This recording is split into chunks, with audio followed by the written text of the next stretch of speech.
Et salut à tous, aujourd'hui on se retrouve pour une nouvelle vidéo pâtisserie et aujourd'hui on va faire un Kelb Elouz. Du coup c'est un gâteau de semoule qu'on va imbiber avec un sirop. Donc il y a une préparation à faire sur 2 jours.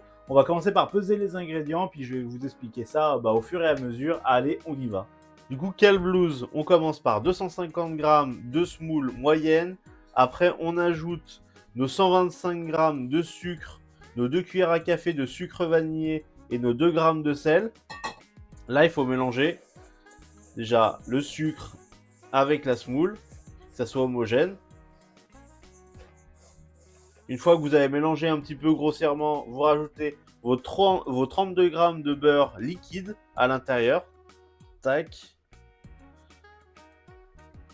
Là, vous mélangez du coup avec votre beurre, vous commencez un petit peu à humidifier votre semoule avec. Tac.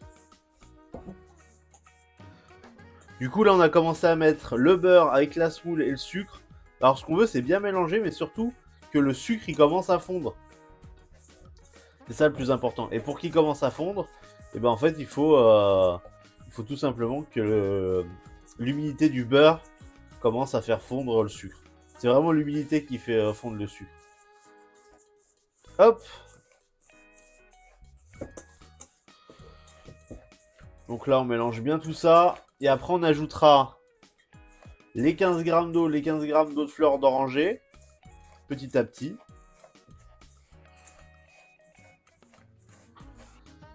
Donc là, on rajoute nos 15 g d'eau à l'intérieur.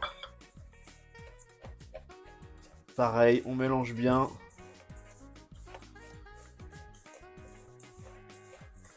Tac. Alors ça reste très dur, hein. C'est full semoule, il n'y a pas encore assez d'eau pour que ça fasse une pâte. Hop. On mélange bien. On essaye de faire en sorte que ça soit homogène et on essaye de mélanger jusqu'à ce qu'on voit que le sucre devienne un peu translucide, c'est-à-dire qu'il commence à fondre. Je pense que c'est pour ça aussi qu'ils nous demandent de le laisser 10 heures. C'est pour être sûr que vraiment tout le sucre soit fondu et qu'on arrive à faire une pâte avec. Là, on met les 15 g d'eau de fleur d'oranger à l'intérieur et on continue le mélange. Là, normalement, vous voyez, déjà, ça fait un bloc. C'est ça qu'il disait, un bloc, mais qui est très fragile. À partir du moment où tu bouges un petit peu, et ben, là, il est directement friable. Vous voyez, je l'ai à peine touché, paf, ça s'éclate. Donc là, on est sur la texture qu'on est censé avoir la veille. Donc là, ça nécessite 10 heures de repos. Alors, ce qu'ils nous disent pour les 10 heures de repos, ils nous disent déjà de bien tasser ça dans le fond du cul de poule. Hop. Donc on a fait notre premier mélange de semoule qui est juste ici, avec dedans semoule moyenne, beurre, sucre, vanille, sel, haute fleur d'oranger et eau. Du coup, on a le mélange. Ils disent qu'il faut toujours laisser minimum 10 heures reposer, donc, ou alors faire veille pour le lendemain. Là, ce que je vais faire, c'est que je vais filmer au contact la semoule et je vais laisser reposer jusqu'à demain. Et nous, ce qu'on va faire, c'est qu'on va récupérer le même mélange que j'ai fait tout de suite, sauf que celui-là, je l'ai préparé hier. Et du coup, on va faire la suite du gâteau avec. Comme ça évite les temps de repos. Moi, je vais avoir 2 gâteaux. Et tout bénef, hein, en fait. Hop. Donc ça, il faut bien le filmer au contact de la semoule. Alors, ils disent même le mieux, c'est d'en faire un comme ça. Vous faites un film bien au contact. Tac. Et vous en faites un deuxième par-dessus. Ça, c'est pour éviter qu'il y ait des courants d'air. Pour éviter que ça croûte, que ça sèche. Et comme ça, vous avez votre préparation. Ça, vous y laissez jusqu'au lendemain. Imbiber, laisser le sucre fondre. J'imagine qu'il y a plusieurs choses qui vont se passer pendant la nuit. Déjà, les grains de sucre qui fondent bien avec l'humidité de l'eau de fleur d'oranger et du beurre. Ce qui va nous aider à faire une pâte. Parce que le sucre va se liquéfier. Hop. Du coup, pour la deuxième étape, 10 heures après, On va repétrir cette pâte et on va y rajouter encore 15 grammes d'eau et 15 grammes d'eau de fleur d'oranger. Alors on va se peser ça. Donc là, waouh, waouh, j'ai un bloc de béton. J'ai un bloc de béton. Oh, je pensais que c'était mou.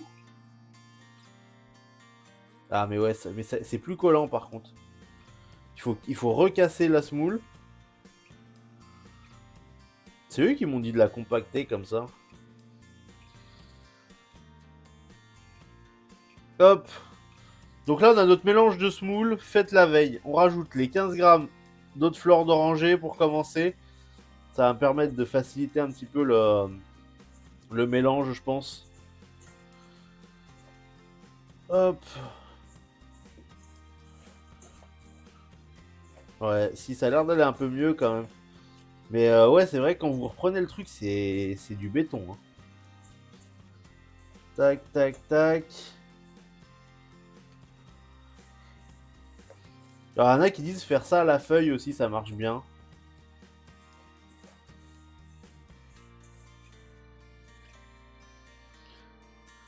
Pour l'instant, c'est la même texture, bizarre. Et on va rajouter les 15 grammes d'eau. Hop.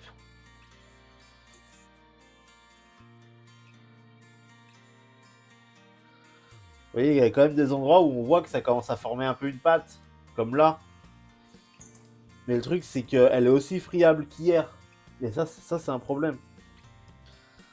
Parce que moi, j'ai vu quelqu'un qui a réussi à faire une grosse pâte et après qui l'étalait dans son moule. Moi, je vois pas dans quel monde je l'étale dans un moule, en fait. On en est pas loin, mais elle est encore un peu friable. Je pense que je vais y ajouter encore une petite goutte d'eau, quand même. Par acquis de conscience. On arrive à avoir un boudin, là. Hop. Tac, une goutte d'eau, quand même. Pour essayer d'avoir un truc... une vraie pâte.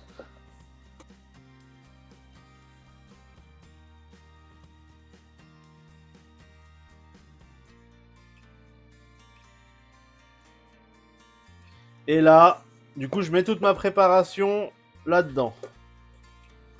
Toutoum.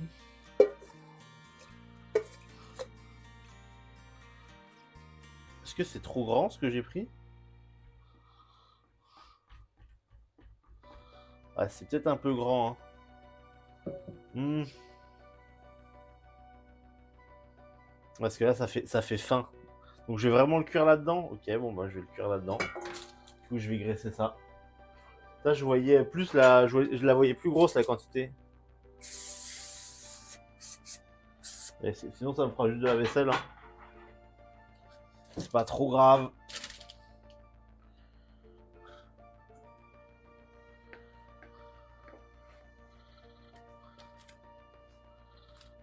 On diminue par deux le truc. Faut quand même que ça soit assez épais. Hein. 1 ou 2 cm d'épaisseur, je pense. Hein. Comme ça que je les vois quand je vais dans les boutiques.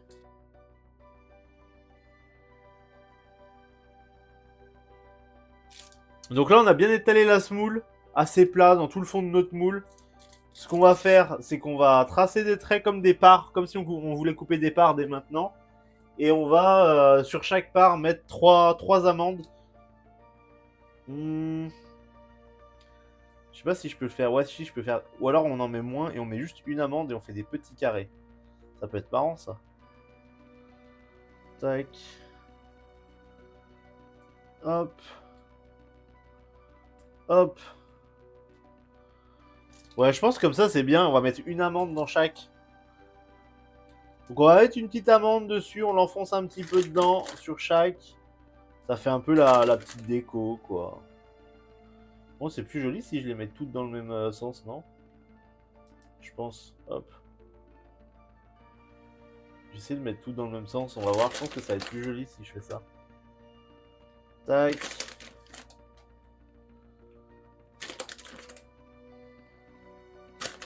Et après ça va partir au four du coup. Hop. Ça va être long quoi. Donc là on a notre gâteau qui est prêt, qui est juste là. Alors ils disent il faut commencer à le cuire 30 minutes au milieu du four avec que le grill d'en bas d'allumé. Et après on le cuira encore 25 minutes plus en haut du four avec je crois le grill du haut allumé. Et en fait ce qu'on veut c'est qu'il soit assez brun de partout. Une fois qu'il est brun, ben, c'est qu'il est cuit. Et une fois qu'il est cuit, on le sort du four et on ajoute un sirop par-dessus et on laisse imbiber. Apparemment, il faut bien le laisser encore une nuit tranquillement avec le sirop en train de s'imbiber. Et au bout de 2 jours, en gros, il est fait, quoi, le gâteau. Hop. Donc, le four est chaud, il est à 200 degrés. On va commencer à mettre la grille au milieu pour le gâteau et on va le laisser déjà 30 minutes cuire comme ça. Donc, à 11h15, on pourra le sortir du four. Du coup, on va préparer le sirop pour imbiber les gâteaux. On a besoin de 500 g d'eau. Hop. On a besoin de 250 g de sucre.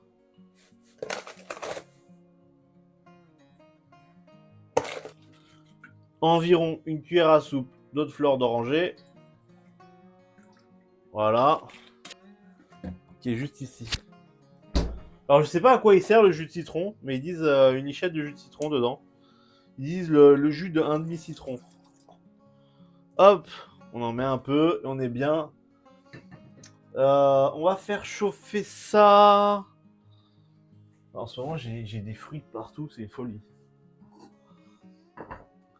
Alors, ils nous disent, on fait chauffer ça à ébullition. Et une fois que c'est à ébullition, on y laisse 15 minutes à feu moyen, du coup. Le gâteau, normalement, il est bon. On va le sortir, on va regarder un peu ce que ça dit. Et du coup, on va le passer sur le grill du haut après. Ah. Oh, on a l'air d'être bien, on a l'air d'être bien. Regardez ça. On a... Voilà. On a le gâteau. Donc, vous voyez, c'est en train de colorer bien sur les bords, là.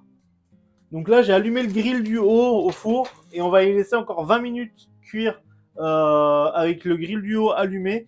Histoire que ça colore un petit peu, du coup, la semoule qui est dessus et aussi les amandes. Et normalement, on sera pas mal. Donc on a besoin de 20 minutes. 35 normalement, logiquement. A few moments later. Là, on est bon pour le gâteau. Mais sur les côtés, on a un poil cuit, quoi. Donc j'espère que ça va pas être trop chiant, mais bon. Ça me semblait beaucoup 200 degrés. Pour moi, ça serait mieux de le laisser cuire plus longtemps, mais genre à 170. Un classique, plutôt que de mettre à 200 degrés. Je sais pas, je trouve ça bizarre.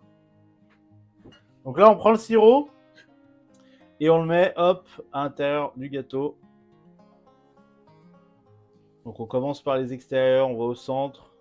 Alors elle nous dit ça, mais elle a un gros moule. Nous, on est vraiment sur un tout petit moule.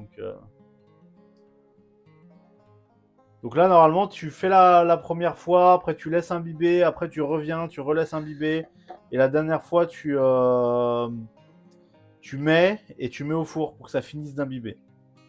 Donc ça fait quand même une grosse quantité de sucre en fait dans ce gâteau. Bon là je pense que les côtés sont un peu cuits. Mais au-delà des côtés, je pense que le reste du gâteau devrait être pas dégueu quoi.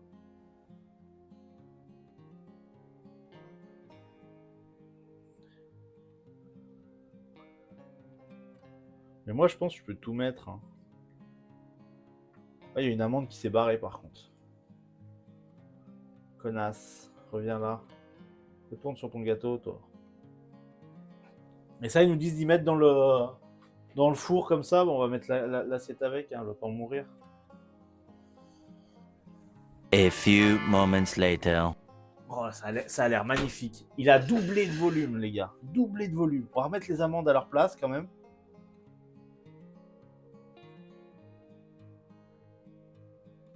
Et voilà, du coup, le Kale Blues, du coup, est prêt. Il est juste ici, vous voyez. Il a déjà bien imbibé de sirop. Alors, je peux pas trop le pencher parce que, en fait, il suit un peu le moule actuellement. Mais on a quand même une belle réussite, je pense, pour un premier essai. En tout cas, j'espère que cette vidéo vous a plu. Si cette vidéo vous a plu, lâchez un petit pouce en l'air. Pensez à m'écrire en commentaire si ça vous a donné envie du coup de refaire cette recette chez vous. Ou alors si vous avez des idées recettes pour les prochaines semaines. Il y aura une petite vidéo dégustation qui sortira sur TikTok, Instagram et même sur les shorts YouTube pour ceux qui suivent les vidéos YouTube. où je vais goûter ce gâteau. C'est un gâteau, déjà c'est la première fois que je le fais, ça fait très longtemps que j'en avais pas goûté, donc ça va être un peu l'occasion de redécouvrir ça avec vous sur cette petite vidéo courte. Sur ce, je vous souhaite une excellente journée, une bonne après-midi, une bonne soirée, selon quand est-ce que vous regardez cette vidéo, et on se retrouve pour une prochaine recette, une prochaine vidéo. À la prochaine tout le monde.